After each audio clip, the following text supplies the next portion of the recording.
Série Eventos Finais. Eventos Finais, capítulo 2. Sinais de que Cristo voltará em breve. A grande profecia de Nosso Senhor. Cristo preveniu seus discípulos da destruição de Jerusalém e dos sinais que ocorreriam antes da vinda do Filho do Homem. Todo o capítulo 24 de Mateus é uma profecia a respeito dos acontecimentos que precederão esse evento, e a destruição de Jerusalém é usada para representar a última grande destruição do mundo pelo fogo. Cristo, no Monte das Oliveiras, enumerou juízos terríveis que deviam preceder sua volta. E ouvireis de guerras e de rumores de guerras, porquanto se levantará nação contra nação e reino contra reino, e haverá fomes e pestes e terremotos em vários lugares. Mas todas essas coisas são princípio de dores.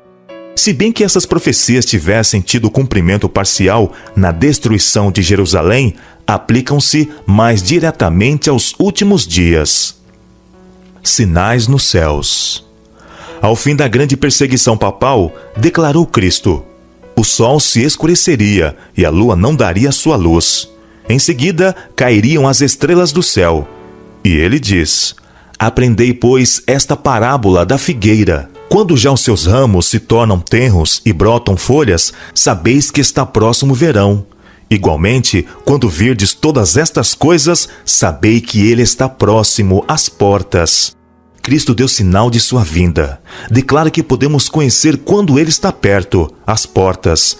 Ele diz daqueles que veem estas cenas: não passará esta geração sem que todas estas coisas aconteçam. Estes sinais apareceram. Agora sabemos com certeza que a vinda do Senhor está às portas. Sinais na terra. Declara Jesus: e haverá sinais no sol, na lua e nas estrelas, e na terra angústia das nações. Os que contemplam estes prenúncios de sua vinda devem saber que está próximo, às portas. As nações estão agitadas. Tempos de perplexidade se acham diante de nós. O coração dos homens está desmaiando de terror das coisas que sobrevirão ao mundo. Mas os que creem em Deus ouvirão sua voz em meio à tormenta, dizendo: sou eu, não temais. Estranha e momentosa história está sendo registrada nos livros do céu. Eventos que, segundo me foi declarado, precederão de perto o grande dia de Deus. Tudo no mundo está em agitação. Falsos profetas. Como um dos sinais da destruição de Jerusalém, Cristo havia dito: e surgirão falsos profetas, e enganarão a muitos. Ergueram-se falsos profetas, enganando o povo, e levando grande número ao deserto. Mágicos e exorcistas, pretendendo um miraculoso poder, arrastaram o povo após si, às solidões das montanhas. Mas esta profecia também foi dada para os últimos dias. Este sinal é o indício do segundo advento. Encontraremos falsas pretensões, erguer-se-ão falsos profetas, haverá falsos sonhos e visões falsas. Pregai, porém, a palavra, não vos desvieis da voz de Deus em sua palavra. Têm-me sido mostrados muitos que pretenderão ser especialmente ensinados por Deus e tentarão levar outros, e por erradas ideias de dever empreenderão uma obra que Deus nunca pôs sobre eles. O resultado será confusão.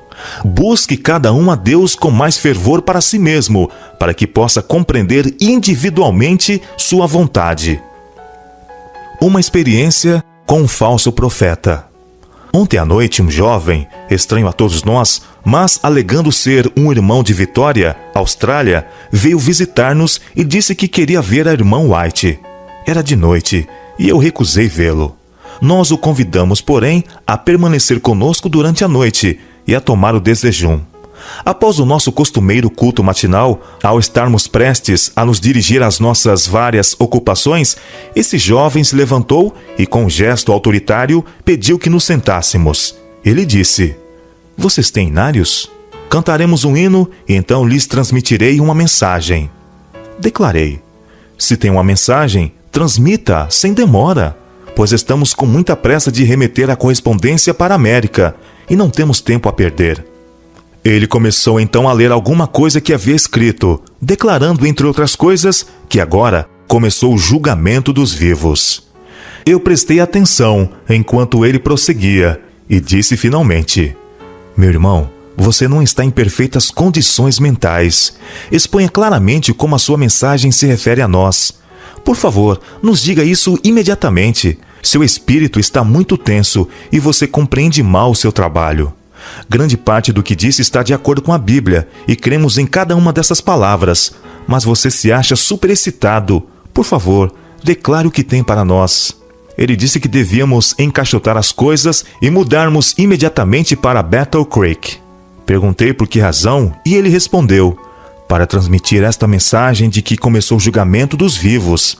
Repliquei: a obra que o Senhor nos deu para fazer ainda não está terminada. Quando nossa obra aqui estiver concluída, teremos certeza de que o Senhor nos fará saber que chegou a ocasião de nos mudarmos para Battle Creek, em vez de mostrar-lhe qual é o nosso dever.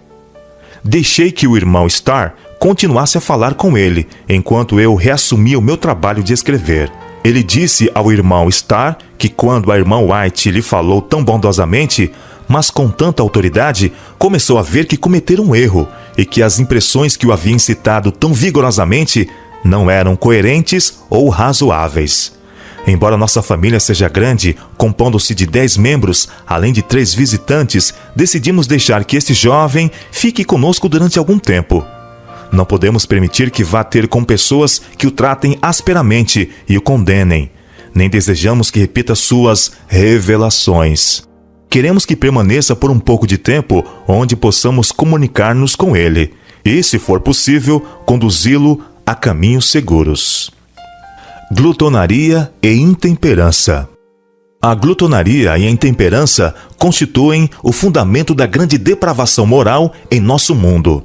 Satanás está ciente disso e tenta constantemente a homens e mulheres para que condescendam com a gula à custa da saúde e mesmo da própria vida.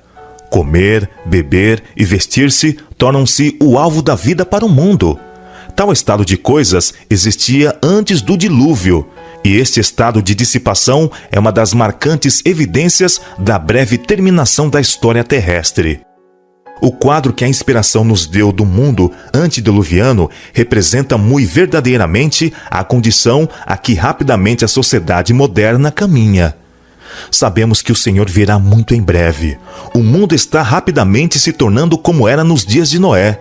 Ele se acha entregue a condescendência egoísta. O comer e o beber são levados a excessos. Os homens estão tomando as nocivas bebidas alcoólicas que os deixam transtornados. Atos de violência. Nos dias de Noé, a esmagadora maioria se opunha à verdade e se apaixonara por um conjunto de falsidades. A terra estava cheia de violência. A guerra, o crime e o homicídio eram a ordem do dia. Assim será também antes da segunda vinda de Cristo. As uniões trabalhistas rapidamente se agitam e apelam à violência se suas reivindicações não são atendidas. Mais e mais claro está se tornando que os habitantes do mundo não estão em harmonia com Deus. Nenhuma teoria científica pode explicar a firme marcha de obreiros iníquos sob o comando de Satanás. Em toda a multidão, anjos ímpios estão em operação, instando homens a cometer atos de violência. A perversidade e crueldade dos homens alcançarão tal atitude que Deus se revelará em sua majestade. Muito em breve, a impiedade do mundo terá atingido seu limite, e como nos dias de Noé, Deus derramará os seus juízos.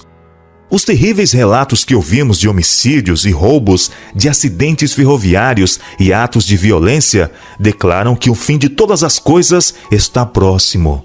Agora mesmo, precisamos estar nos preparando para a segunda vinda do Senhor. Guerras e desastres. Aproxima-se a tempestade e precisamos aprontar-nos para sua fúria, mediante arrependimento para com Deus e fé em nosso Senhor Jesus Cristo. O Senhor se levantará para sacudir terrivelmente a terra. Veremos aflições por todos os lados. Milhares de navios serão arremessados para as profundezas do mar. Esquadras se submergirão, sendo sacrificados milhões de vidas humanas. E romperão inesperadamente incêndios que nenhum esforço humano será capaz de extinguir. Os palácios da terra serão varridos pela fúria das chamas.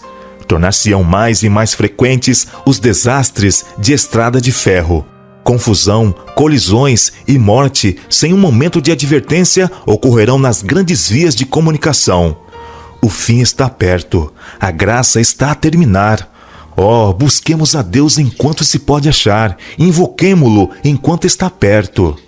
Nas últimas cenas da história terrestre, graçará a guerra. Haverá epidemias, pragas e fomes. As águas do oceano transporão seus limites.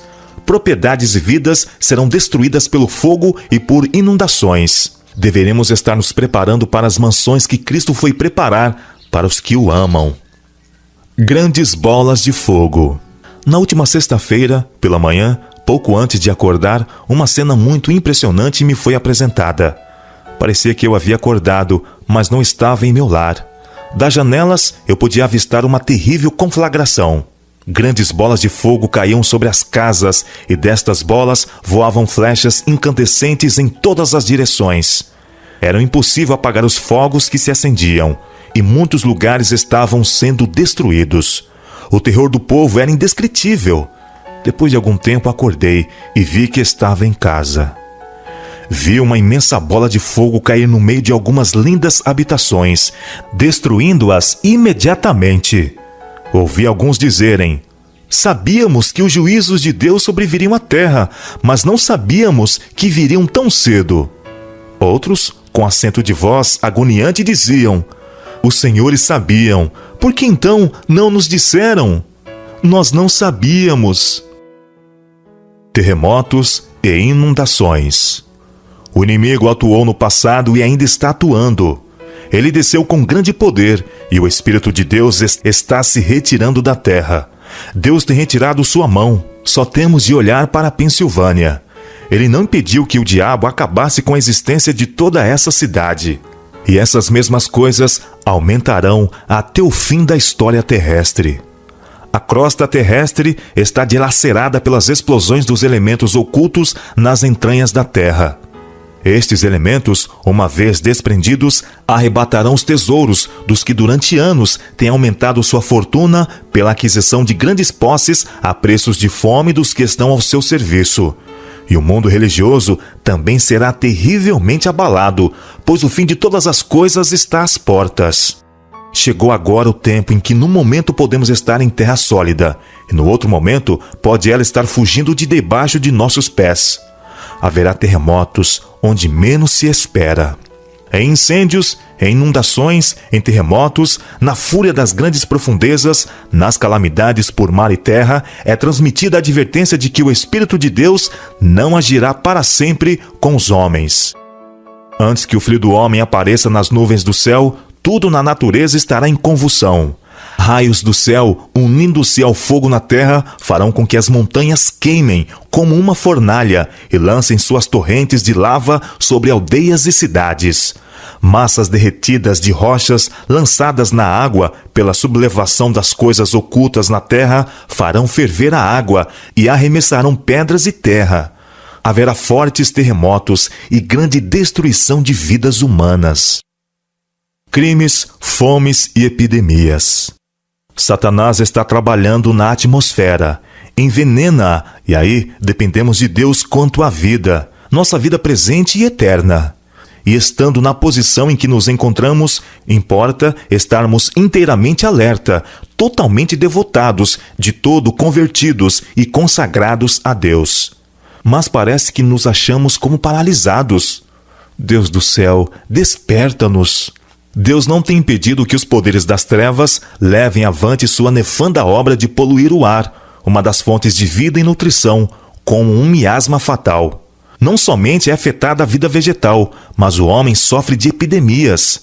Estas coisas são o resultado de gotas das taças da ira de Deus que estão sendo borrifadas sobre a terra e constituem apenas débeis representação do que acontecerá no futuro próximo.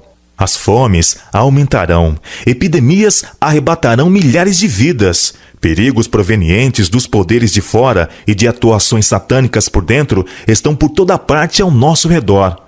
Mas o poder moderador de Deus está sendo exercido atualmente. Foi-me mostrado que o Espírito do Senhor está se retirando da terra. O poder mantenedor de Deus logo será recusado a todos os que continuam desrespeitando os seus mandamentos. Os relatos de transações fraudulentas, homicídios e crimes de toda espécie chegam até nós diariamente. A iniquidade está se tornando uma coisa tão comum que não ofende mais as suscetibilidades como em tempos passados. O desígnio de Deus nas calamidades.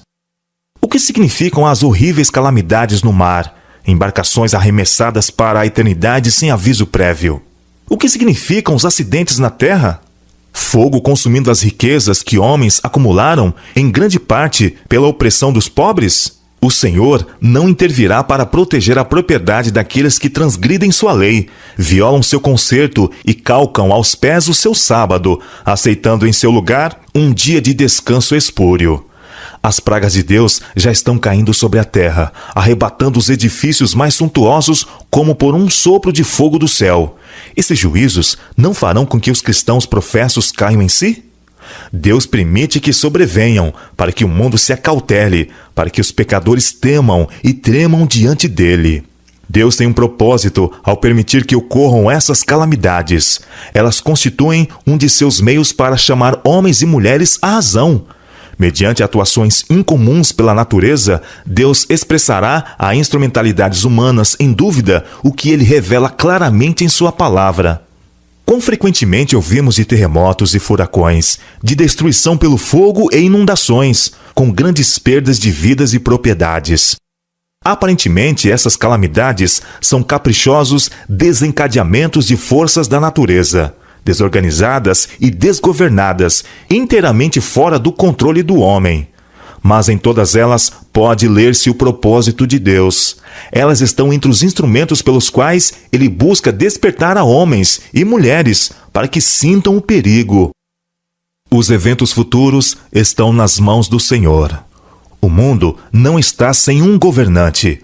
O programa dos sucessos futuros está nas mãos do Senhor. A majestade do céu tem sob sua direção o destino das nações e os negócios de sua igreja. Essas representações simbólicas, as serpentes ardentes no deserto, têm dupla finalidade.